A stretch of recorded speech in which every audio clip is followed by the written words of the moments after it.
நான் சொல்வேன்?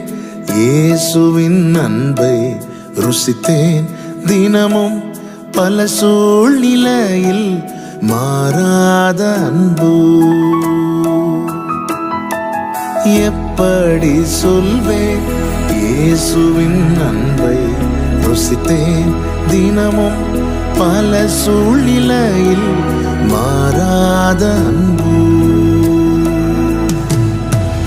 தள்ளாமலே என்னை தள்ளாமலே தாங்கின அன்பிதுவே. தள்ளாமலே என்னை தள்ளாமலே தாங்கின அன்பிதுவே. தாங்கின அன்பிதுவே. என்ன நான் சொல்வேன்? இயேசுவின்